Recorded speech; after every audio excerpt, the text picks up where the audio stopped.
Priority 1 message from Starfleet coming in on secured channel.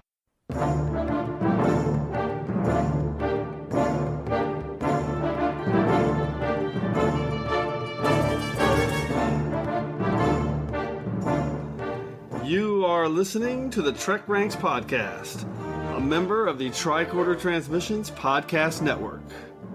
This is episode 13, featuring the top 5 gory moments. Welcome, Star Trek fans. I am Jim Moorhouse, and I am the host of the TrekRanks Podcast right here on the Tricorder Transmissions Podcast Network. And I'm excited to be with you here tonight. As I just said, this is episode 13 of the TrekRanks Podcast. And tonight is another deep cut special. And by cut, I think you know exactly what I mean. Because we are slicing and carving our way into another outlier topic. The top 5 gory moments in Star Trek history.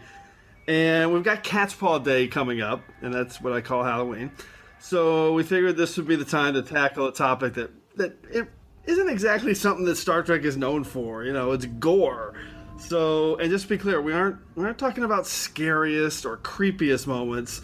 We're talking about gore, but we'll define that a little bit later in our diagnostic cycle. So, and special note tonight. This is a quick heads up.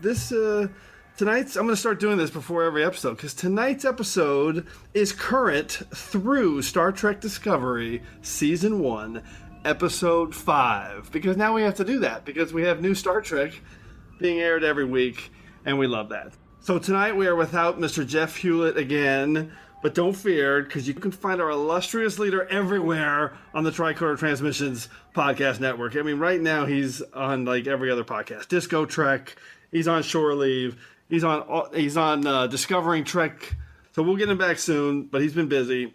So let's talk about who is here tonight. And that's our 2 panelists who, these 2 guys are incredibly knowledgeable Trekkies, and we needed that for tonight's show because it is a deep cut topic. So first up, joining us for the first time is Mr. Carl Wonders. Carl's he's a first-time panelist, and not his first time on the show, though, because he actually called in, and he's featured many times in our temporal causality loop section in the first dozen episodes or so. So, Carl, Jolan True, welcome to the TrekRanks Podcast. Are you there? Yeah, I'm here. Thanks so much, Jim. It's great to be on. Been a fan since the NXO 00 episode, so looking forward to talking some Trek tonight. Awesome. This is going to be a good topic. And our second guest tonight is making his second appearance on the show. It's Bill Mann, my Trek ranking brother on Twitter and the co-host of Trek Live over on YouTube. Bill was here for our 5-episode marathons for Trek Newcomers. That was a fun episode. And now he's here to carve into Star Trek gore in advance of Catspaw Day. Bill, welcome back. Thank you, Jim. I am so happy to be back. This is my favorite Star Trek podcast. I have to say there are so many out there that I love, but this one is must listen as soon as it drops. So being here twice is dream come true. This is great. Thank you for having me back. Thanks, man. That is cool to hear. We just love talking about Star Trek on this show. And there's so much to talk about. We love that. All right, so let's start with Carl on his Trek origin story, which we like to do for our first-time guests. So, Carl, how did you get into Trek? What's your starting point for your Star Trek fandom? My history with Star Trek really goes back to when I was around 6 years old. My mom was a Trekkie. The show was on originally when she was finishing up high school and starting college. And I remember one evening, I was about 6, she said after dinner that we were going to be watching a movie that was something called Star Trek. And I had no idea what that meant. I grew up, I was born in 79, so I was a big Star Wars fan as a kid growing up with all the toys and everything. So I knew that it had Star in the title, so that piqued my interest, and had no clue what Trek meant. But we sat down and watched, of all things to start with, Star Trek 3, The Search for Spock. And I immediately got hooked.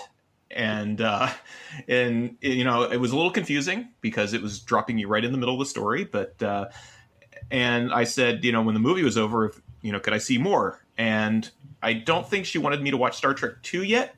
We might get into some of the scenes that may be why she was being protective about that. But the Star Trek TOS series was on in reruns, and it was on a channel that didn't tell you what the episode was in the old TV guides that used to come out. So the first time I sat down to watch it, I should say the two times I sat down to watch it, it was a rather auspicious continuing start, because the first two episodes I ever saw were in order: Spock's Brain and The Empath. One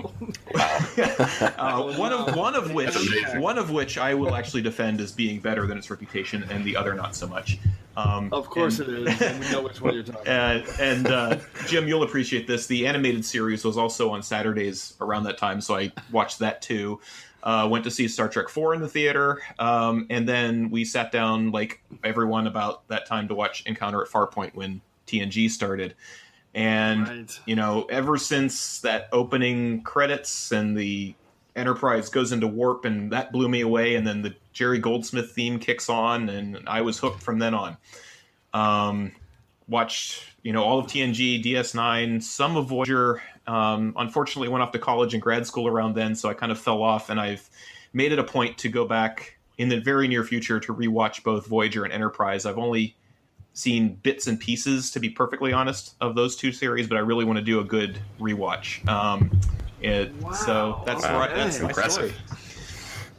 I love that. So you are not yet a completist, which I'm always jealous of, because that means you get to go out and watch new Trek. Yeah, me too. And I love the fact that you started with Search for Spock. It's probably the most underrated movie, I think. So it's it's one of my favorites, to be honest. I think you're right about it. It is probably the most underrated. Whether that means you rate it high or low, but it definitely is underappreciated. Yeah. So, all right, that's very cool. All right, Bill, let's ask you my favorite Star Trek question, which I'm going to ask all of our second returning guests, and that is the question I ask everybody I meet when they say they're a Star Trek fan. What's your favorite series? Because I think this helps give people a little feel for who Mann is. Well, Jim, that is my least favorite Star Trek question. This is like, as you know, I rank everything with Star Trek. I ranked all the episodes as I went through a rewatch, and I'm very conscious when I'm grading episodes to keep averages and let statistics speak. And the statistics show that my favorite show is TOS. So that's my kind of go-to answer. But I'm not comfortable with that. The truth is, my favorite Star Trek series is whichever one I'm watching right now. I really do kind of think of it all as one show. So I have a really, really hard time separating them. But if I'm going to let my statistics speak and my episode grades and going through them the way that I do, it's TOS. If I'm being really honest, deep down, I'm probably going to say The Next Generation. But it's a heart-mind battle that goes on in me every day when I'm thinking about this. Your analytical rankings and grades are awesome. Where my system, which is, which I always say is rewatchability. It's like the one, if I can only choose one, which would I pick? The problem with that system is that when it comes to picking the series, if you tell me which series, I think in those terms, I'm like, well, I'm going to choose 170 episodes over 80. Sure. Because that's the option you're giving me. That's how my mind works. Yeah. So I would choose something other, even though I love TOS and it might ultimately rate out as my favorite. I would choose something else because I get more. But that's just me being stupid. Okay. That's not stupid. There's many ways to look at it, and as we know, there's no wrong answers, which we're just about to get into, because let's do our quick Trek Ranks reset before we get into our diagnostic cycle. Infinite diversity. In infinite combinations. All right, so if you are joining us for the first time, that was the wise old Vulcan Master and young angry Tuvok reminding us that at Trek Ranks, as we were just talking about, there's no wrong answers. So just a reminder that this show is all about the reasons we love Star Trek. We're not here to nitpick. We're not going to do any 5 worst lists. That stuff's no fun to me. I like to talk about the reasons I love Trek. So, our lists are fluid, they're ever-changing, and we really just use the ranks as a crutch to start our conversation about Trek, and maybe think about some moments and elements of Trek that you haven't thought about in a while. So, and maybe it'll get you back into it, and you'll go watch some old episodes that you haven't thought about. Nothing nothing would make me happier than that. So, bottom line, I always like to call out everything here because we love it all. We love the Kelvin timeline, TOS, straight through to Enterprise, and now we get to include Discovery, which I just love saying because we got new Trek is on the air. So, with that in mind, I want to just take a quick moment and say that with Discovery in play now for every episode of Trek Ranks moving forward, that means potential Discovery spoilers are also in play. So just in case you haven't watched yet, and I don't think it's going to happen too often, but just want to make sure that's clear that we might talk about some plot elements on Discovery that you haven't seen yet. So, all right, Carl, Bill, does that make sense? Absolutely. Yep. Okay. So, before we get started, let's check in with everyone's favorite communications officer to let you know how you can contact us. Hailing frequencies are open. All right, so you can check us out on the World Wide Web at TrekRanks.com and at TrekRanks.tricordertransmissions.com. And if you'd like to leave us a voicemail message with your own picks, you can do that at 609-512-LLAP. That's 609-512-5527. I will give you that number again at the end of the show. And let's see, for those of you enjoying, all of our shows here on the Tricorder Transmissions podcast, including Shore Leave and the amazing Disco Trek with the amazing Heather Barker, who's just killing it hosting that show, you might consider becoming a Patreon of our shows, which you can do at patreon.com/the Tricorder Transmissions, because we obviously appreciate the support. All right, so, and I'm my Twitter handles are at TrekRanks and at Enterprise Extra. That's the best way to get a hold of me and send me your lists. Because as I always say, this show is better when we're hearing from you. So how about you guys? Carl, Bill, what's the best way for listeners to get a hold of you guys? Well, I can be found mostly on Twitter. Creativity took a break when I wrote my Twitter handle. It's just at Carl Wonders, all one word, no periods or anything in there. And I tend to poke around there throughout the day. I can be found in the unofficial Las Vegas group on Twitter as well, or on Facebook as well. And that's pretty much it. Oh, I thought Wonders was a made-up name. I thought that was No, I wouldn't do that to myself. all right, Bill, how about you? You can find me on Twitter at TrekFan4387, and you can also find me on YouTube with my good buddy Dan, who I have Trek Live with. We have live streaming Star Trek conversations once a week. We interact with people that come in and talk about whatever's current, whatever's going on, which right now is obviously Discovery. We have weekly recaps of the episode of the week and talk about our thoughts and have conversations with whoever stops in. Awesome. Love Bill and Dan on Trek Live, and check them out on Twitter so you can check out their YouTube show. It is fantastic. Trek Talk Live, which is super cool. Thanks, Jim. All right, let's get Commander Trip Tucker on the comm system to fire up our Level 1 Diagnostic. Diagnostic cycle will be complete in 20 seconds. All right, in tonight's diagnostic cycle, we're going to just quickly talk about what is gory, quote unquote. So I'm going to start by just reading the dictionary definition of gore, which is blood that is shed, especially when clotted. Also, murder, bloodshed, violence, etc. So we got to think about it in those terms, which I'm not sure I realized when I decided to do this episode.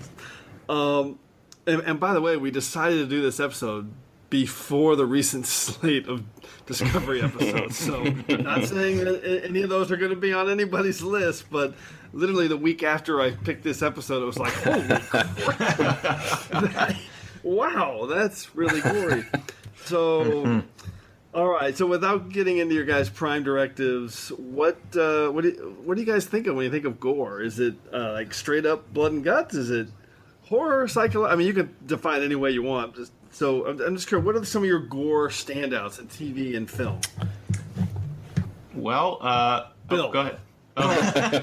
Go Carl.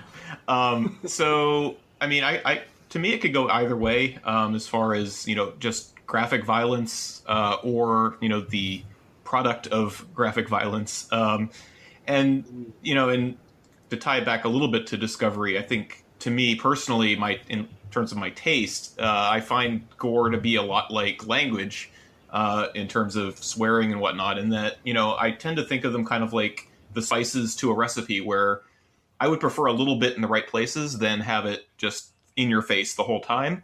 It overwhelms a lot, and then it suddenly stops actually being anything worth noting. And I think that little bit of unexpected gore or violence can have a lot of impact.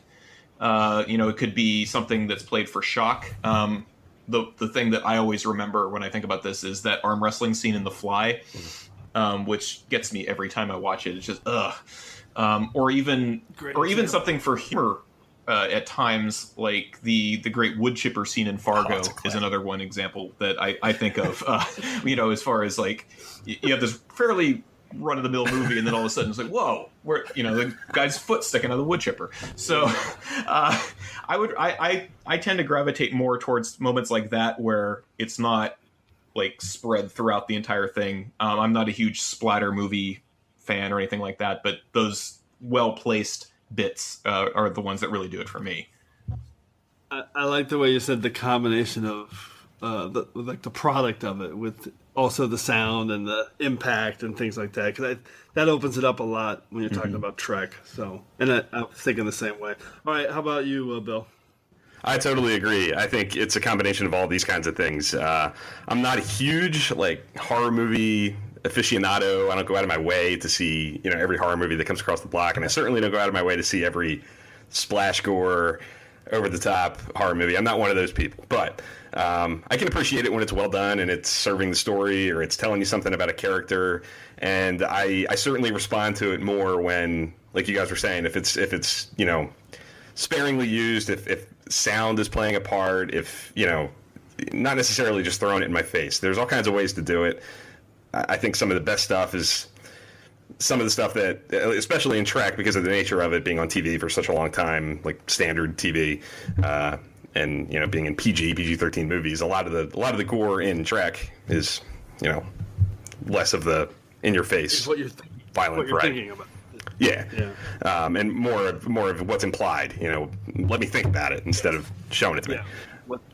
Perfect. What's implied is the perfect. I got a couple of picks like that. So yeah, I'm not a huge horror fan either. I mean, I love a good horror movie like Halloween, or Blair Witch Project is like the scariest one I've ever seen. I respect it.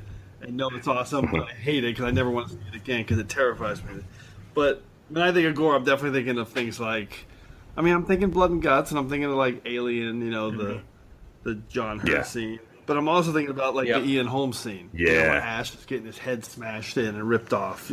So, and then the one that always pops to me is like American Werewolf in London. Oh yeah, with the humor and the gore, and Reanimator with, of course, the great Jeffrey Combs. Yeah. So those are the kind of things that pop into my head when I'm thinking gore. So, all right, let's check in on general order number 1 and see what everyone's Prime Directive looks like for this creepy topic.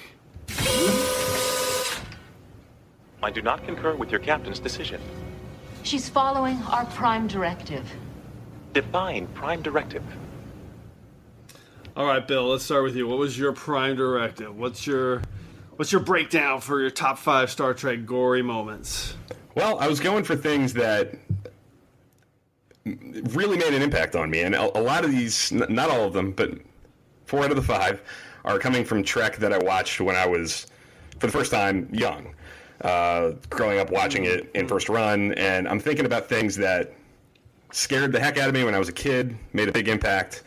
And most of them, like I was saying in the previous segment, it's not necessarily in your face blood and guts, because there's not a lot of that in Trek until recently. But there is a lot of scary, violent stuff that's implied, that they don't necessarily flaunt in your face, but if you are paying attention and you know what's really happening, it's not good. Like, bad things are happening to people, and I'm thinking about things like that mostly. Okay, I love it, and I love that you're thinking about what was impactful to you watching it when you were younger too. How about you? Yeah, I'm actually pretty much along the same lines. I sat down and I wrote down all these things. Like I I had no lack of initial ideas writing down things, and they kind of ended up binning out into two different areas. One was, there's blood and stuff in it, which there, as we've already said, there wasn't a lot of that in Star Trek, basically because of when it was on the air. And then other moments that are, as Bill said, they stuck out to me. I also, saw the show, starting when I was about 8, and that, was the first year TNG was on. And, there's something about the Star Trek universe and the future that it's in lends itself to these creative ways of depicting violence that aren't necessarily bloody, but are still can be pretty graphic at times, either in your head or on the screen. And a lot of the traditional gore moments that I wrote down ended on my secondary systems list, really because I couldn't think of a lot of interesting things to say about them other than, there's this thing happened and it was bloody. The ones that are actually on my list are really moments that affect the story in some way or affect the characters that are involved. So it's not just gore for gore's sake. It's actually doing something to impact the story, the characters, what have you, and definitely impacted me as a viewer. Okay, and I'm fairly similar. I tried to stay away from stuff that I think I would classify as gross, as opposed to gory. And there could obviously be a crossover there in those two designations. So I think for the most part, I tried to stick with the dictionary definition on this: blood, guts, murder, violence. Maybe some stuff that's a little more subtle and not super in your face. And I definitely layered in a few picks of things that are just particularly creepy to me. So they may not be seen as gory by others, so we'll see. So, all right, let's, I think it's time for the order of things. And our old friend Third Ramataclon, who I'm pretty sure has been responsible for some of his own gory moments in his days fighting for the Jem'Hadar. I am a Jem'Hadar. He is a Vorta. It is the order of things. Okay, it's time to go through our top 5 gory moments in Star Trek history. Again, this is one of those great topics where you just really have to rack your brain and think of all those nooks and crannies of Trek just to come up with a complete list. And I'm fired up to hear your guys' lists. So, and again, quick reminder that we're gonna pick our moment, and then we're gonna relay what the episode and the series it's from, and then reveal what our 5-word summary and a hashtag is, our TrekRanks staple. So let's get rolling with Bill. What do you got, Bill? Okay, so my number 5 is the moment in the Voyager Season 2 episode, The Thaw. And it's Viorsa, the alien main character, I guess, that's stuck in the Thaw's simulation.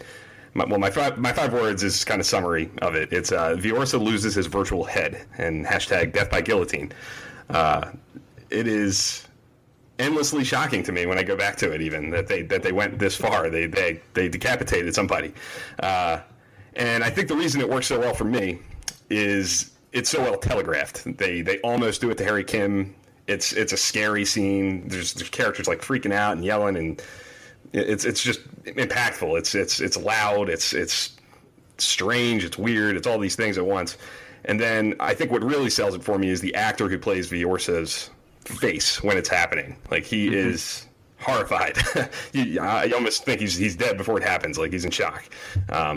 But it's so jarringly violent, and you know what's happening, that it had to be on my list. It's a guy getting decapitated in Star Trek. So I'm like, I can barely talk. I have forgotten about this scene. It's terrifying, and it's really gory, and in the most subtle way, because obviously they're not going to show the splatter. Yeah. But you said it best. You just don't think it's really going to happen. And when they flash, I think they end cut back on in the sick bay or wherever they're back on the ship, and they're just like, yeah, he's dead. That guy's dead. That was terrifying. Oh my God, Carl, what do you think of that? Have you seen that one? No, I mean, yes, I have actually. I mean, anything with Michael McKean as the clown is creepy. And I mean, it's been a while since I saw it, and if I remember correctly, they tried to do that to him at one point earlier, and they don't, and then you think, oh well, they won't do it the second time, and nope, they go there. Then that's a great pick.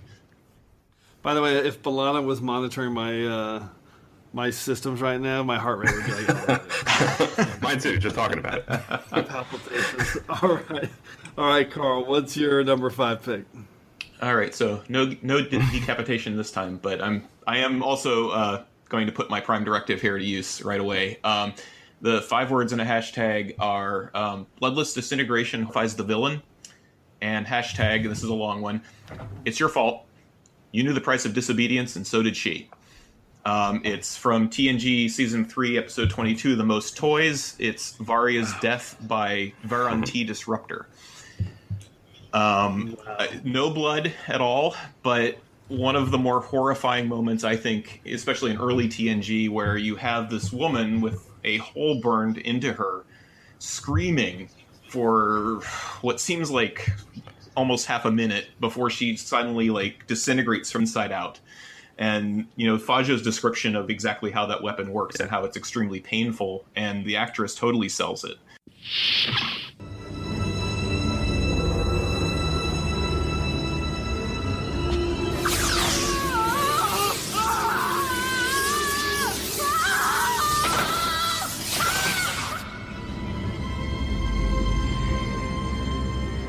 It's your fault. You knew the price for disobedience, and so did she. Oh.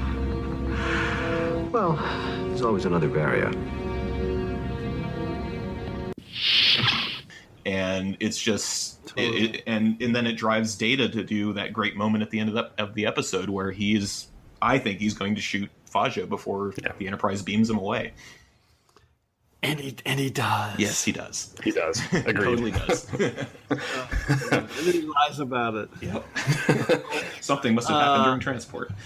I think we just need to stop recording because I can't take it. This is yes, where I'm just like, how about that? What do you think of that, Bill? Oh my gosh. You said it best. I mean, I think the description from Fajo about what the phaser does, the disruptor does, and then the actress's performance while it's happening, I think totally sells it. The combination of knowing it because of the great performance of Saul Rubinek describing it, and then seeing it, you know, without it being graphic, you don't see anything really happening other than her disintegrating. It's a longer version of somebody getting vaporized, but it's which we see all the time in Star Trek. But it is really well acted in the description part of it, and then in the execution of it, literally. Yeah, what a superb episode, and that's an unbelievably gory moment. Yeah, and I love Saul Rubinek's performance after he shoots her, where he's just like shocked. Yeah, he's already explained what's going to happen, and he still can't believe how horrible it is. Yep, it's a great point. All right, I don't even want to talk about my number 5, so let's get through it fast. Because I'll start with my 5 words in a hashtag, which is, these things haunt my dreams. Hashtag creepy AF. And it's from an episode that I don't really, it's not one of my favorite episodes. It's Phantasms. And it's these interphasic organisms when they're revealed.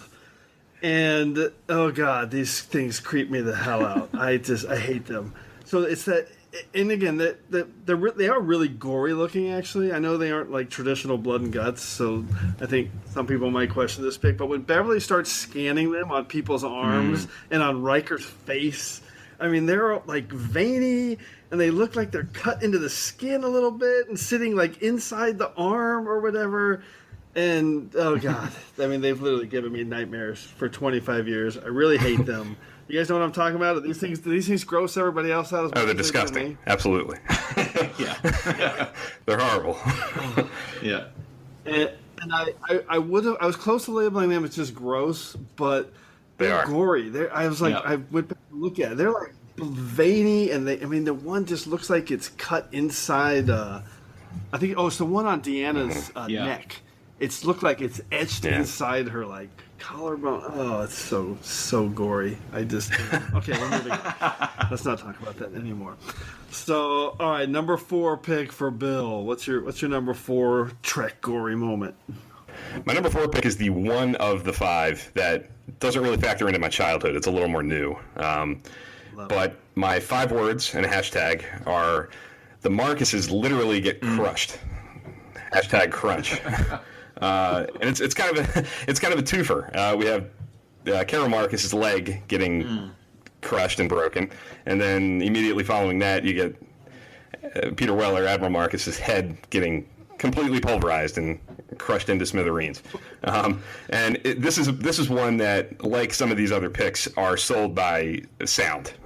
You don't see anything, but the sound effect of that happening is I can hear it anytime I think about it. The exact sound pops into my head. Listen, wait.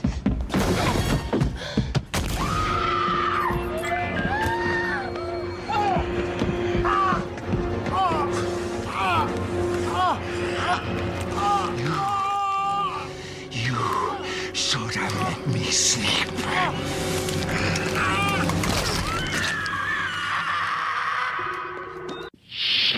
The other reason I think it works, and I know this movie's controversial for a lot of people, and I'm more on the positive side of it with you, Jim. Me too. Yeah. Me too. But it's not just like a drop in and that's it. I think it's kind of cool that they kind of bring it back at the end, and Khan's trying to do the same thing to Spock, and it adds a little gravity to that scene. You know what he did before. He's trying to do it to Spock, and it adds some drama to it. So that had to make my list because it's a ballsy move for Trek.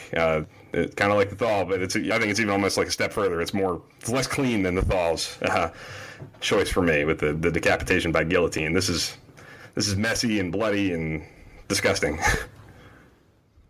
Yeah, sometimes, and I have a few picks like this, you have to think about, okay, they didn't show it, but you know what Khan's hands look like right now. I mean, it's not pretty. No. It's not pretty, and the sound editing on that was it's effective. Yeah. I think about Admiral Marcus's body laying on that bridge somewhere when all that stuff's happening. Like, it can't be a pretty sight. No. Yeah.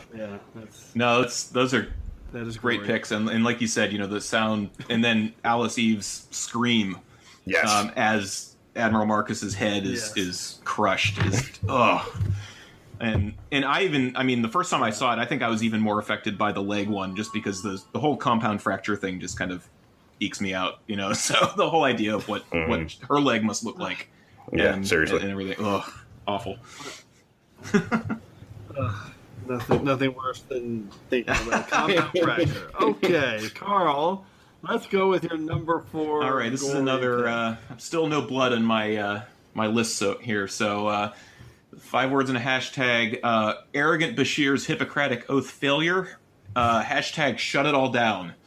And it's the effects of the blight in the episode The Quickening on Deep Space Nine, season 4, episode 24, and.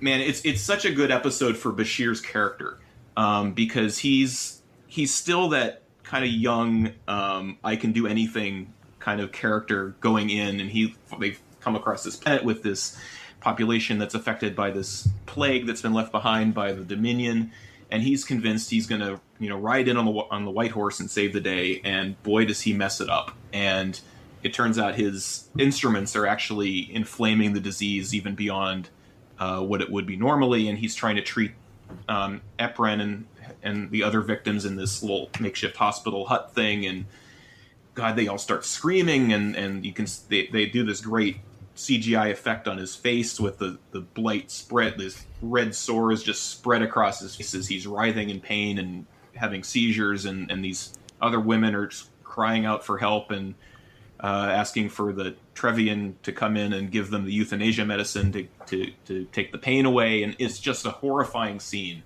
that really, the first time I saw it, I mean, I was a little older when this episode came on because it was Deep Space Nine, but still, it stuck with me for a long time. Gillian. Something's causing the virus to mutate. Could it be a reaction to the antigen? I don't see how. I need a microcellular scanner. Help me, Bashir. He's gonna take care of you. You're gonna be all right.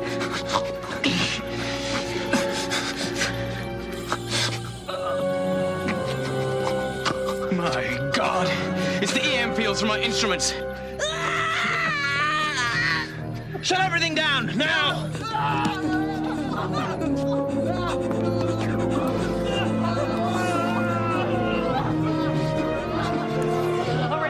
up. The mutation rate hasn't slowed. The effect must be cumulative.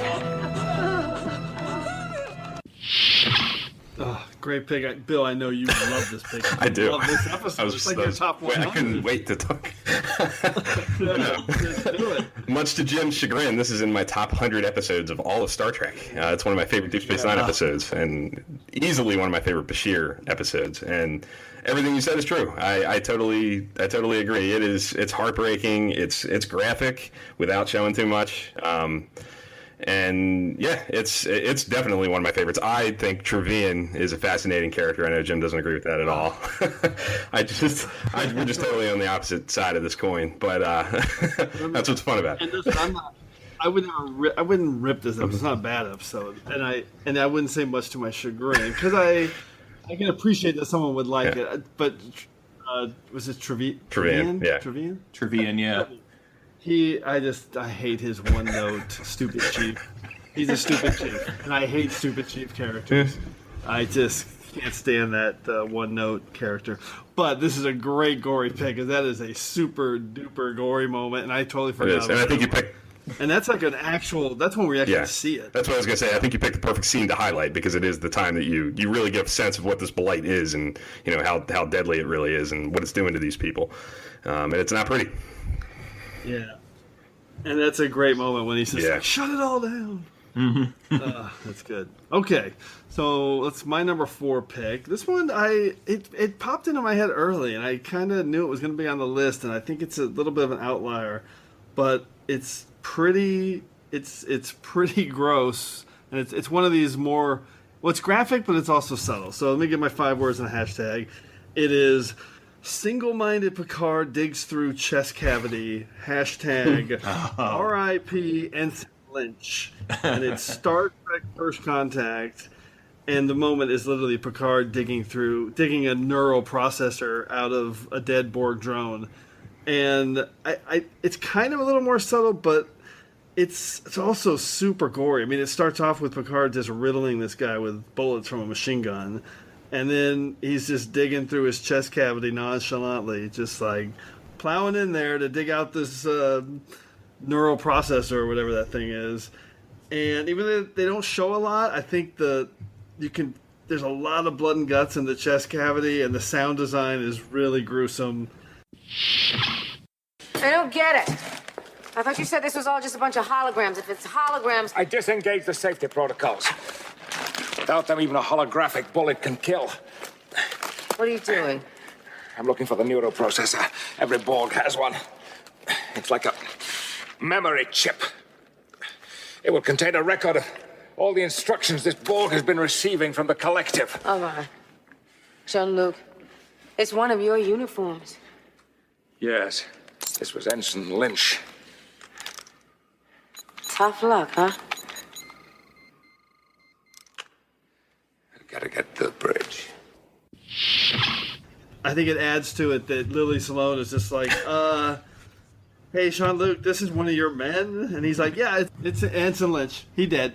So we're moving on. So that, I just found that scene really gross when he did Sure that. is. What do you guys think of that pick? It's a big moment in one of my favorite movies, one of my favorite Star Trek movies, and it's telling for Picard's character, and it is disgusting.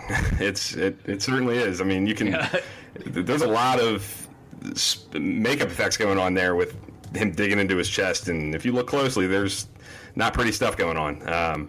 So it's definitely gory. It stands out as in the movie world of Star Trek, where they can push the boundaries a little further. It's definitely one of the times that they really do kind of go there. So great pick, I think. I just remember that sound of him digging in there. Yeah. It's pretty clear that like one of the common themes with all these things is going to be sound. I think with Trek. Mm-hmm. Yeah, it has been, and that's the case in a couple more of my picks. So, all right, let's enter the soup round, round 3. Bill, you are up. No duplicates yet, so I was kind of thinking we're gonna have some, but we'll see. We still got 3 more rounds to go. All right, Bill, your number 3 pick. Yeah, your last pick kind of segues nicely into this. For me, this is one that impacted me as a kid, and it's from Dark Frontier in Voyager. And my 5 words in a hashtag is species 10026 bites the dust, and hashtag 300,000 assimilated. And it is the scene in the assimilation chamber with 7 of 9, kind of watching an entire species almost get wiped out. It's assimilation on a scale that we hadn't seen before, and we never saw again in Trek. We've seen Picard and things in First Contact with guys getting the tubules stuck in their neck. We get that kind of stuff, but this is a glimpse into an alien species kind of being done away with. And again, it's to me, it's the sound. It's being in that room and hearing the screams and the people suffering, and you don't see a lot as far as like there are images in the background. You see limbs getting separated and stuff, and there's gore there's graphic stuff going on visually, but it's knowing what's going on, because you know what the Borg do, and you know what assimilation is, and you know how many people are getting taken apart right now. When that scene's very effective at putting you there and putting a face on not one guy getting assimilated, not one ship getting assimilated, but a planet kind of going down the tubes. Yep. Yeah. So. Yeah, the sound on that is really good, and again, that's another one where you have to picture what's happening. It's not pretty. Carl, what do you think? You familiar with that one? I'm vaguely familiar with this episode, but I can picture in my head what's going on, and I mean, and I don't want to spoilers for further down the list potentially, but like I think one of the best things that was done to the Borg was the revamping of the assimilation process after we saw it in Best of Both Worlds, kind of really embracing the body horror aspect of it. And, this is, what they probably couldn't afford to do even with the movie budget at the time, when the prize is assimilated. You get to see that happen on an even bigger scale here. And no, I agree. It's just your mind fills in all the blanks of what you're not seeing. And that's, to me, sometimes the best way that these types of gory situations work, where your brain is doing, at least half of the lifting. Yep. That's a great way to summarize it. What's your number 3 pick? All right. So in honor of the soup round, I felt like I had to do one that had blood in it. And the 5 words in a hashtag, and actually I cheated and I have 2 hashtags, and you'll see why. It's weightless assassination produces literal bloodbath. Hashtag Pepto-Bismol. Hashtag this is not Klingon blood. And it's the assassination of Chancellor Gorkon in Star Trek VI, The Undiscovered Country. I remember seeing this in the theater in '91, and just from a technological standpoint, I'd never seen anything like this moment where you have weightlessness and blood like pouring out of these bodies as they're being shot by phasers that apparently don't cauterize wounds like they're supposed to. And they explain that later but I mean, it's just the bubbles and the way that there's that scene at the end where they're just floating, and then the 2 bubbles kind of merge together into a big blob and just float away. And, unfortunately for, I think, ratings reasons, they had to make the blood that weird pinky purple color, to not get an R rating, but it's still, at least when the lights are down, it's a really cool effect. And it's really a very striking and horrific scene, and it feels like you witness an assassination watching that sequence. For sure. I had the exact same experience, because when I remember watching it in the theater and thinking, it was really groundbreaking at the time. I mean, that scene really was effective on first release in the theater. Bill, how about you? A lot of blood, too. Yeah, Star Trek... It is lots of blood.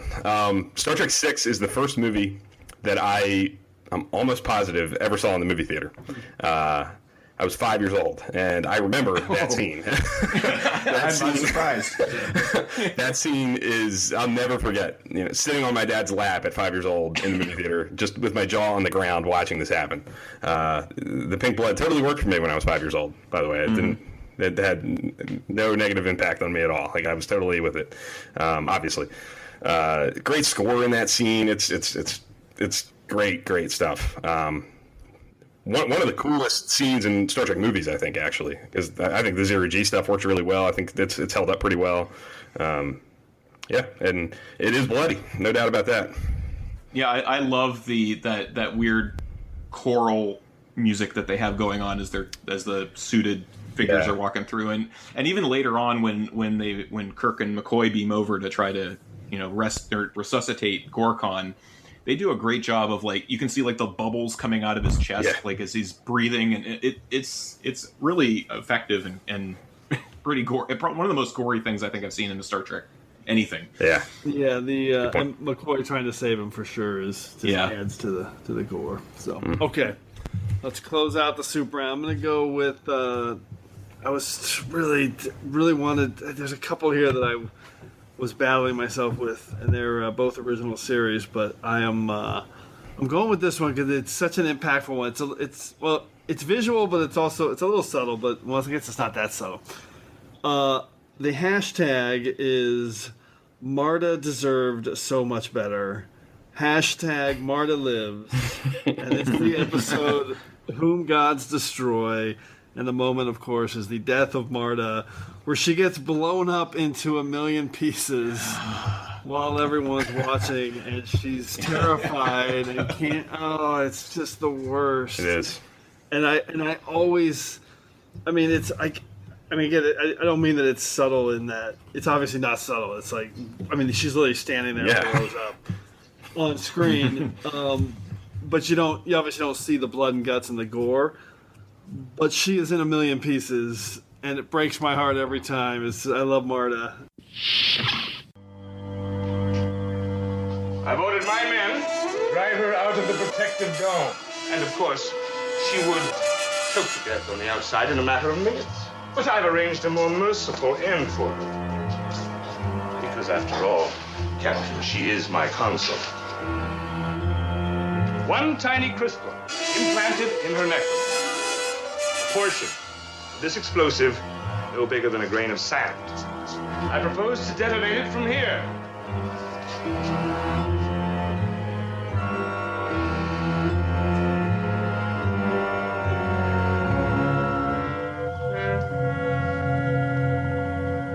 Oh, poor girl.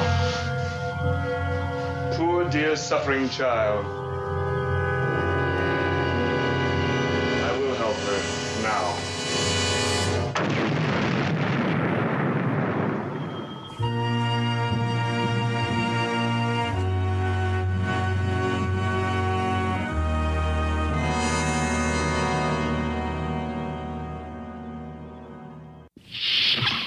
Basically picking that as a respect for Marta, and I always do whenever I talk about Whom Gods Destroy, hashtag Marta lives. We love Marta, so that's a brutal moment, a brutal gore. It really is. Moment. What do you guys think? It's a great pick. It's another one that is totally sold by the performance of the actress in that moment. That she totally tugs at the heartstrings. She is great throughout the episode, and she's complicated and likable, but kind of scary at the same time, unpredictable. And when she's out there, unprotected, and she's kind of just floundering around, just trying to live, and it's scary. Yeah, you never forget it. You're definitely terrified for her in that scene. You can feel the terror. So, okay, let's move on to round two. Bill, what's your number 2 pick? Well, for my number 2 pick, I have to give a shout out to my partner and good buddy Dan from Trek Live. Dan. Yes, he is responsible for this. I a couple days ago before recording, I sent him my long list. I told him I was struggling with finalizing, and like he always does, he out of nowhere, in 2 seconds, responded and said, "Oh, I think you forgot one," and he threw it out, and it was exactly correct. And my 5 words in the hashtag are: Tom Paris loses his tongue. Hashtag work pen problems. And it's this is on my secondary episode.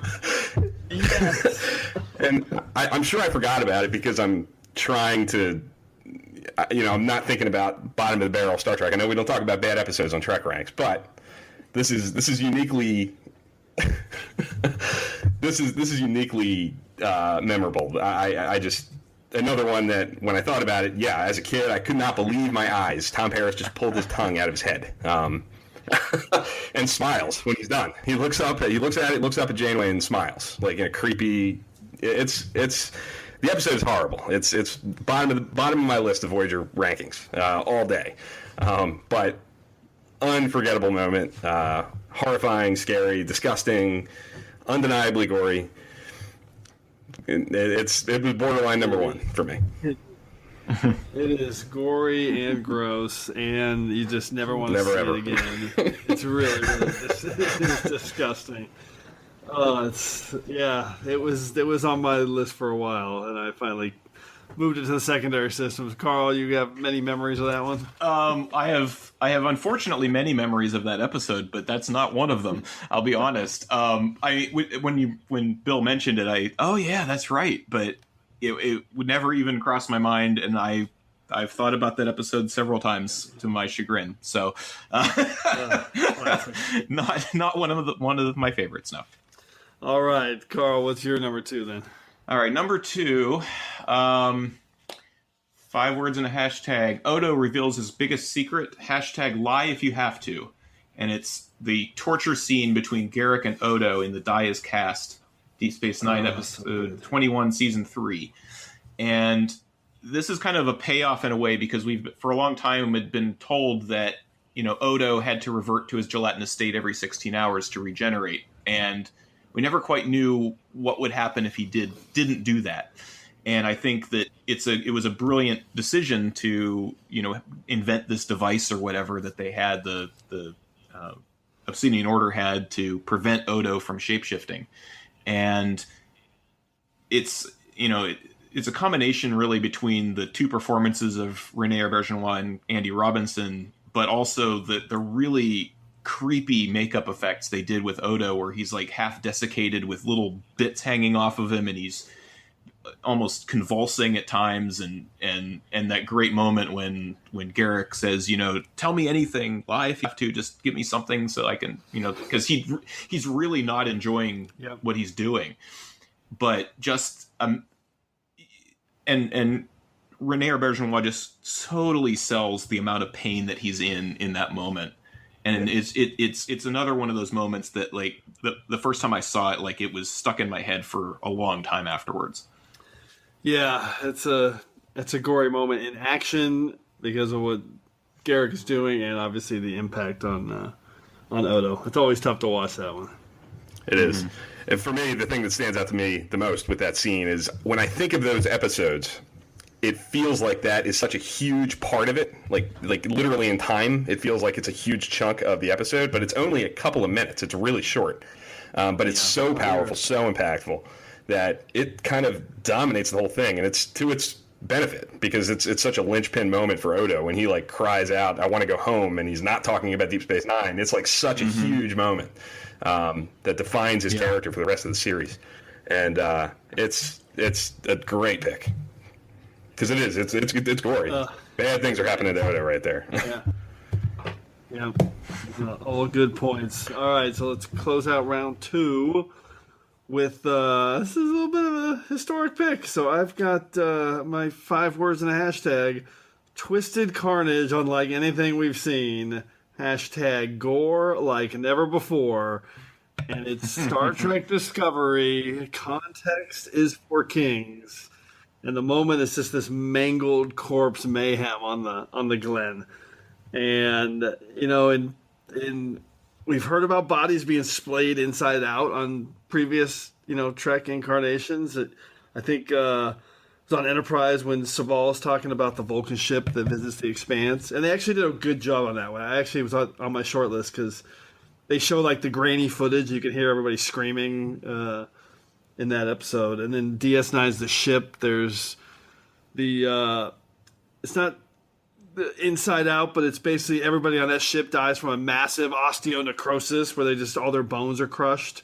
But this is a whole new level when they go on the Glen and they're walking through that corridor. The effectiveness of the lighting and the mood and the tension and the foot in the doorway, and then all these bodies just completely contorted. And when they go to sickbay, and the Stamets counterpart's spinal cage is like sticking up.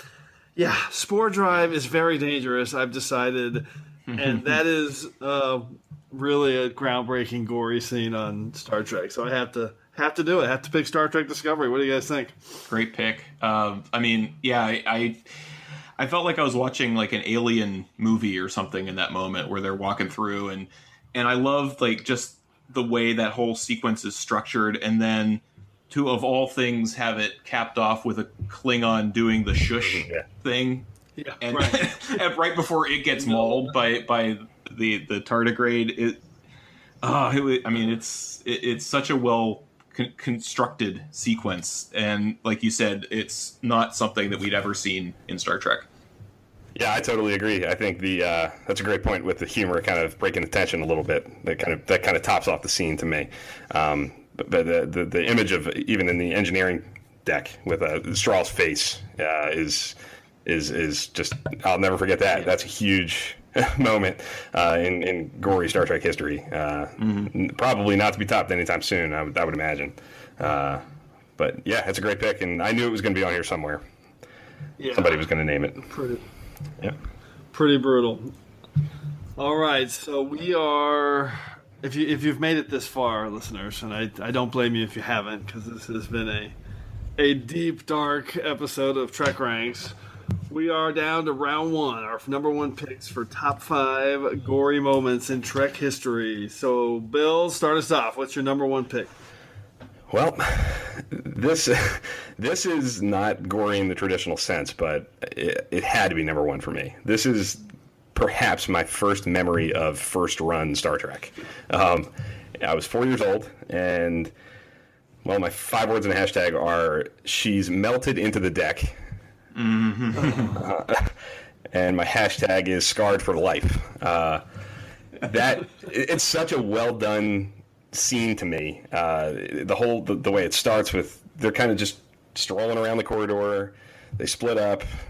She screams. Geordi runs, and the image on the look on her face is I can close my eyes and I can see it like I saw it when I was 4 years old. And I know it's not like blood and guts all over the deck or anything, but she is mangled. Like there's clearly blood and guts everywhere underneath the deck.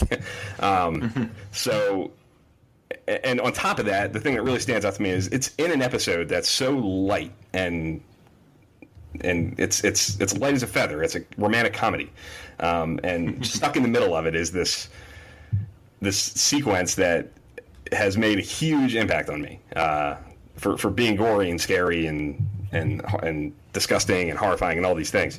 So it's unusual. It's a weird fit. It's not a great episode by any stretch of the imagination, I don't think, but it's unique in all these kind of weird ways. And I know it was. I think you mentioned to Jim on the last episode when you were introducing this topic, and I heard you say it, and I was like, it's my number one. Like I knew right away because, like I said in my Prime Directive, I kind of was thinking through the eyes of me as a kid and thinking of things that scared me when I was young, and that was the one. Yeah, and I don't think you said the title of the episode. It's In Theory. Oh, it's In Theory. Yes, I'm sorry. Yeah. It's so funny. That was one of the things that popped into my head too, and it's been on my short list, for the last 10 days going through these. I didn't end up picking it, but it is so gory. It's so gross. It's such a great effect too. They did such a good job with that. And then, I didn't think you just said.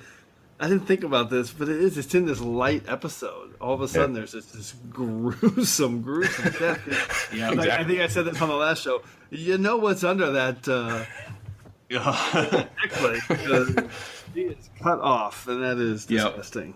Yep. That is disgusting. No, I mean, it was on my secondary systems list, and it's one of the 2 moments, and one of them in TOS that I'll say in a second, that's also on my secondary systems list, that it's not, like you said, it's not gory, but it's one of those like nightmare inducing moments. It's like if you see it at the right age. And the other one being in Charlie X when he gets rid of the woman's face.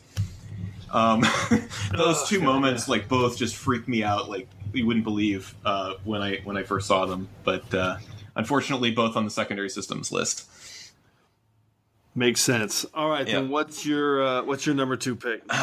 Okay, so I really didn't want this to be number 1, but again, as Bill has said a few times, sometimes you see something at the right time, and it just messes with your head or whatever. So like I said, I was 8, 9 when TNG started, and the 5 words are pretty much my exact reaction probably on my face when this happened. It is, OMG, his head blew up. Hashtag unresolved cliffhanger, and it's Remek's death from Conspiracy, episode 25, season 1, TNG. I don't think much needs to be said about this. I know my mom was horrified by what she saw on TV. How they got away with this in 1988, I have no idea. But, Riker and Picard go into the room, and Remek turns around and threatens them as the little air bladder things. That he puts the little critter thing in his mouth, and his throat bulges, and then they decide to shoot him, and his head explodes. I up until Context is for Kings, I can't think of a single more flat out gory moment in Star Trek than that moment in Conspiracy. It is. It is certainly gory, and I'm glad somebody picked it. Obviously it's one that stands out too. I think that came up on the preview last episode too, that Claire said. Mm-hmm. But I couldn't pick it. It was on my second. I didn't want to, but I just couldn't pick it either. I mean, it really is. It is gory, and they do such a good job with the. I mean, the effects are pretty impressive. I think so, they too. kind of stand the test of time. Even though, a little bit. Even the stop motion graphic stuff is, I still think, pretty good and effective. Totally agreed. So, I'm glad somebody picked it. That one is gross. Okay. So me too. So that means there's going to be one big one that didn't get picked that I thought would, and I left it off my list in favor of Marta. But we're going to talk about it in secondary systems, because I'm going to hit my number one pick here, which I'm doubling down. Sorry, people are going to think I'm of the moment, and I'm okay with that, because of the moment means that I'm fired up about new Star Trek. Because I'm picking Discovery again, and my hashtag is Landry butchered by the lamb. Hashtag, and I'm extremely happy about that, because I could not stand Landry. The death of Commander Landry and the butcher's knife cares not for the lamb's cry. Computer, open containment pen.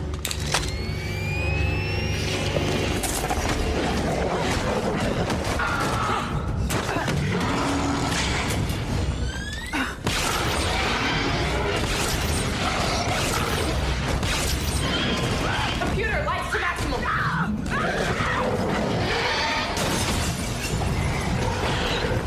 Computer, seal containment pen. Emergency transport, sickbay.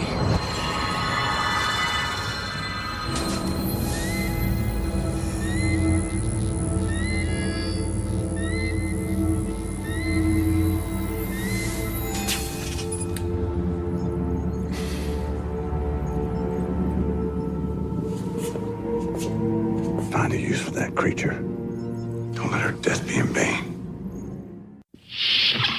The key thing here isn't so much the death. It's just this one. It's it's a very brief shot of her. It's like maybe 1 or 2 seconds, but when they're panning over her and she's going into the sickbay bed, her chest is torn open by the tardigrade, just covered in grooves of flesh and blood, and that is the goriest shot I've ever seen in Trek. It right away it told me, yeah, she ain't survived. Okay, she's not surviving this one. Like at that point, you're not really sure if she's gonna live or not. So she's dead when you see that. And again, it only lasts a second, but that makeup equivalent is as good as anything you'll see in Alien, or actually it reminded me of American Werewolf in London, which is one of my favorite movies. That's a great call. Yep. In terms of the gore and just I'll say it again, the grooves of flesh and blood, it was so gross. So I'm giving my top 2 spots to Star Trek Discovery, and I think we've truly signified a new era of Star Trek is here. So I'm fired. What do you guys think about that one? I mean, I know it's quick, but it's quick, but it's bloody. You're right. I mean, as soon as you see her, I had the same reaction. I was like, well, she's gone. Like, there's no way she's coming back. I don't care what century we're in. She's done. Mm-hmm. Yeah, and it is gruesome. Like you said, I mean, the makeup effects are as good as they're state of the art, as good as anything you're going to find in a major motion picture that is striving to do that, to gross you out with like a bloody death. And it's all there in Discovery. Carl, any comments? No, yeah, I don't think I can add too much to that. I mean, yeah, it's short, but it's extremely effective. To be honest, the first time I watched the episode, I think I was still kind of numbed from her thrashing that she takes right before that moment to really process how bad she looked. I mean, as she was getting mauled, like, I was like, okay, she's done. That's it. But yeah, it's definitely something new for Trek, and it's a great pick for number 1. For sure. All right. Well, oh my God, this is some pretty disgusting lists. Let's jump into secondary systems. I'm going to start secondary systems by just saying the one that I think we missed on. I wish it was on the list. Was the motion picture transporter room accident. Where yeah, they're it's on my secondary. Yeah, mine too. Yep. What we got back didn't live long. I mean, that's that moment. Fortunately, yeah. Right. And then Kirk's like, "Okay, can somebody get me a new science officer?" Yeah. Yeah. All right. What do you guys else have on your secondary systems?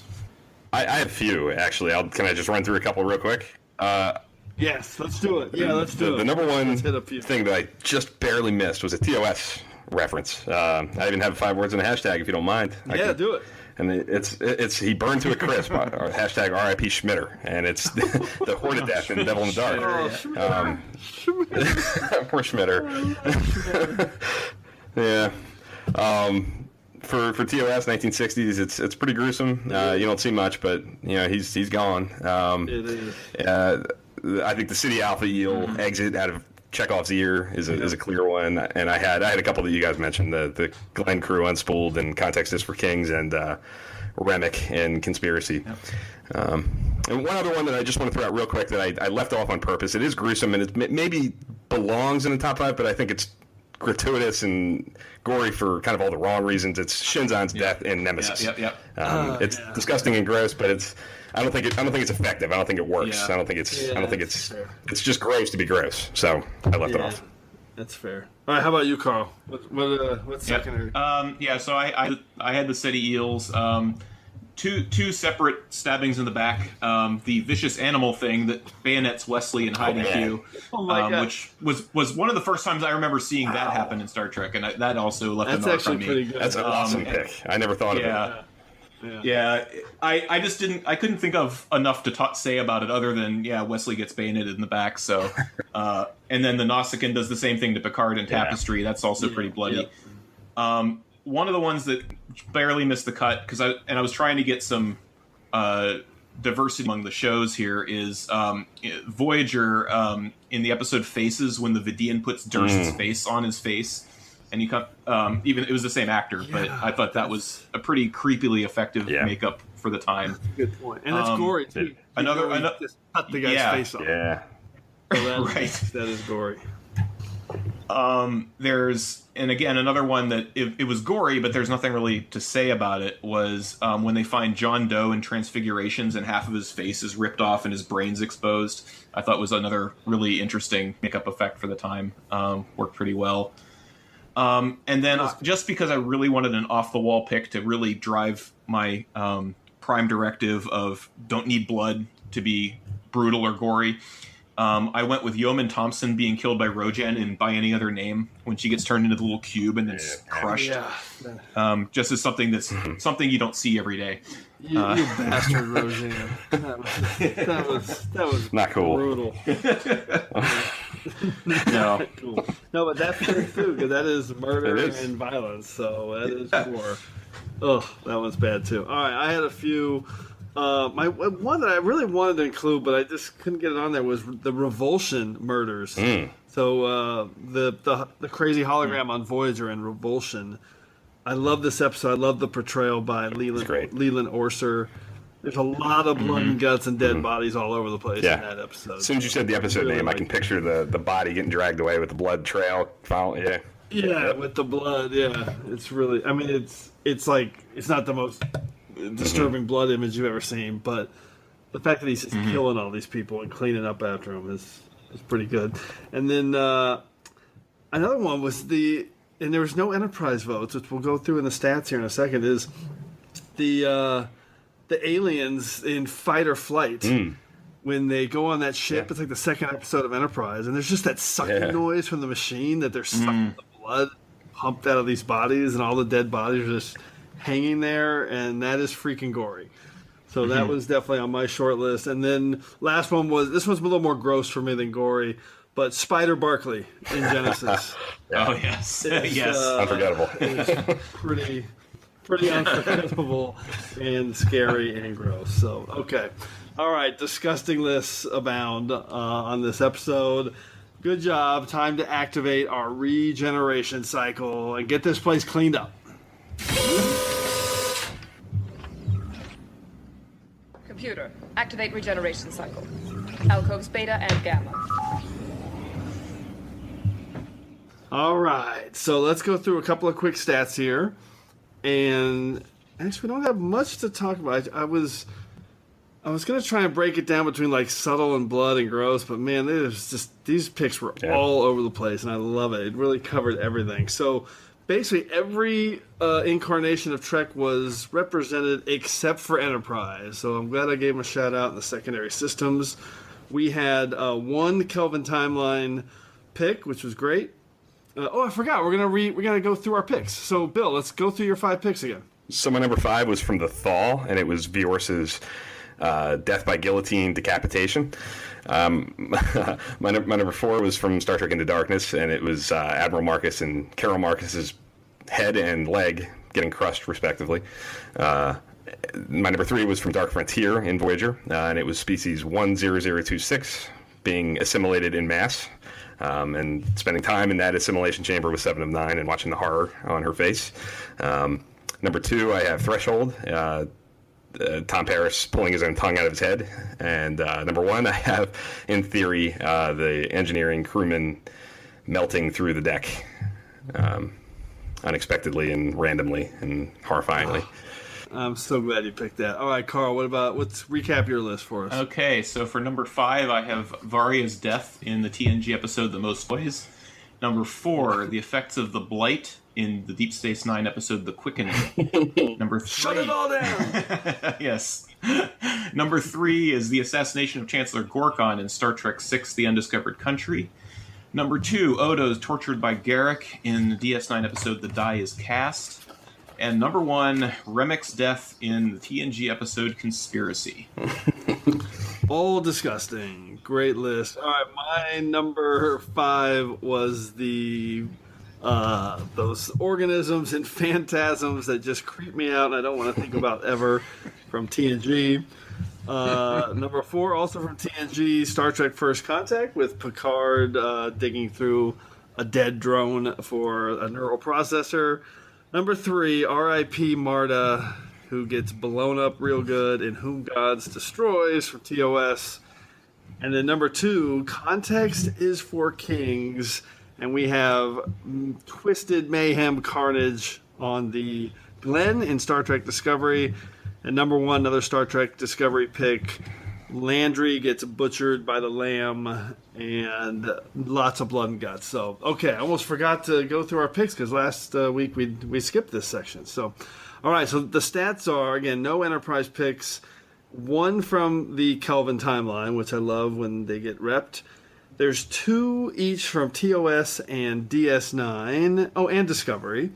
And then Voyager had 3 picks, so Voyager did extremely well in the gory category. And TNG led the way with 5 picks. Who would have thought TNG is the goriest Star Trek? I don't think I would have predicted that. So, all right, so way too much fun, but as we do every week, we have once again entered a temporal causality loop.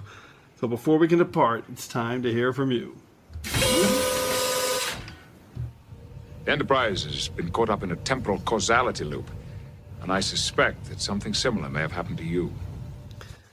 All right, so we got a ton of feedback on our last show, which was breaking down Star Trek's top 5 premiere episodes, and I knew we would because for a list like that, all you really need to do is put together your 6 episodes in order, or 5 episodes in order. So there wasn't a lot of variety. So as opposed to today's topic, when you have to think about 50 years of Trek minutia, which we all love to do. So we got dozens of responses. So instead of relaying those picks with just a few different variables, I think instead I'm going to composite some of the overall feedback statistics for Trek's top 5 premiere episodes. And not surprisingly, no one chose The Man Trap as the best premiere episode. And it was not surprising. And it was the overwhelming leader for 5th and 6th place votes. But every other premiere got at least a few first place votes. Discovery and DS9 finished with the most first place votes overall, and Voyager is right behind them. However, Caretaker also received quite a few 5th and 6th place votes, but DS9 and Discovery didn't receive any, so they were consistently in the top 3 picks there. So with all that in mind, the overall feedback consensus for the TrekRanks top 5 premiere episodes was: number 6, the original series, The Man Trap. Number 5, Next Generation, Encounter at Farpoint. Number 4, Enterprise, Broken Bow. Number 3, Voyager, Caretaker. Number 2, Discovery, The Vulcan Hello, and Battle at the Binary Stars. And number 1 was Deep Space Nine, Emissary. So, pretty interesting. I mean, no wrong answers, as you know. So, with that, we've once again pulled ourselves out of this week's temporal causality loop. And as always, I just want to thank everyone for all the amazing responses to TrekRanks. Keep those lists coming to me at TrekRanks or at Enterprise Extra so we can add them to our database numbers and can retweet them. And also, we want to hear from you. So put together your own list of top 5 gory moments from Star Trek history and give us a call. Tell us your list. It's that easy. Call us at the Tricorder Transmissions at 609-512-5527 at 609-512-LLAP. So hopefully we'll hear from you, and you can be featured on the next episode of TrekRanks.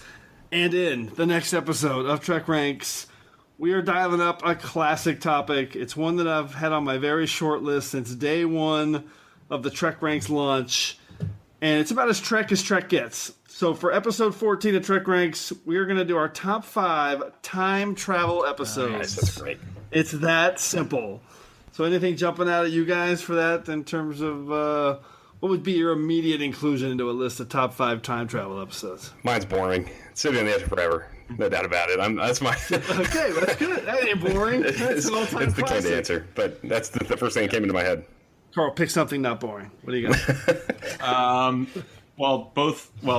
First one that came to mind was Past Tense. Oh, wow, yes. Great pick.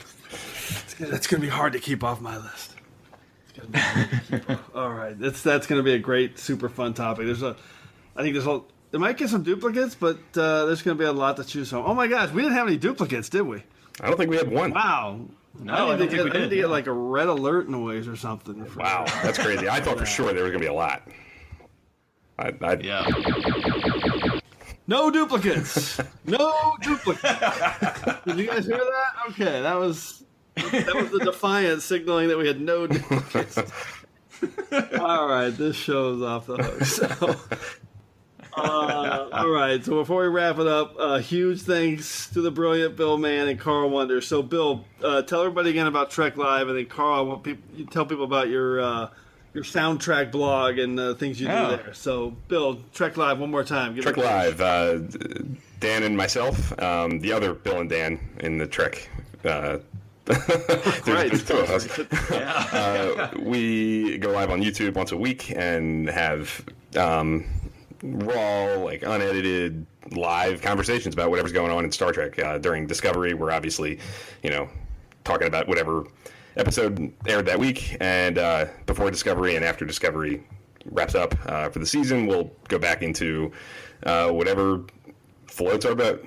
Favorite episodes, favorite characters, all kinds of stuff. Kind of similar to TrekRanks. We're not like beholden to ranking things or anything like that, but we'll occasionally do a top 5 this, top 5 that, and dive deep into a character or a movie or an episode or a scene. We can go specific like that. But yeah, we have a good time with it. We love having interaction with people and not just, talking to each other. We can do that on our own time and often do, but we love, talking to people who just stop in and connecting people in live real time. That's great. It's super fun to get on there. So, and Carl, how about you? I know you do your you've got like a soundtrack blog. I just read your one on the Voyage Home soundtrack. Oh yeah, which is really good. Oh, thank you. So I have a blog. It's called listeningtofilm.net, and it's one of my other passions in addition to Star Trek in general is music of film and television. And I've been writing, blog posts about various films that and the scores that go with them. Kind of like TrekRanks, I keep it positive. I'm not going to review something just to dump on it or something I didn't like. So it's going to be mostly things I like. And I am making my way through the Star Trek films. I just posted one on Star Trek 4 yesterday. I'm currently just starting to write one for Star Trek 5, and I'm going to go through the whole series that way.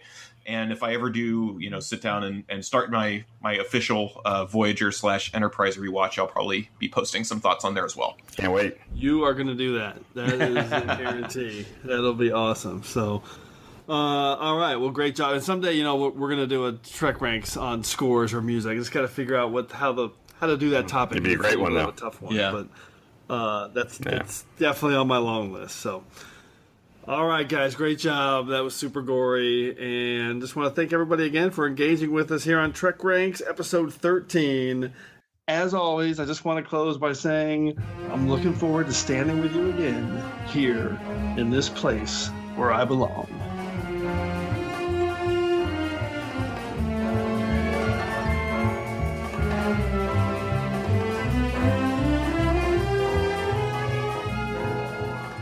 Hi there, thanks again for listening. If you're cruising the galaxy looking for even more Trek talk, why not visit our good friends Bill and Dan over at TrekGeeks.com? They've got a great podcast that covers a wide range of Star Trek topics, so you're sure to find something you'll love. And if you're in the mood for some awesome tunes, then you really need to head over to 5yearmission.net. The guys are rating a song for every episode of the original series, and each one is absolutely brilliant. So that's TrekGeeks.com and 5yearmission.net. Check them out today.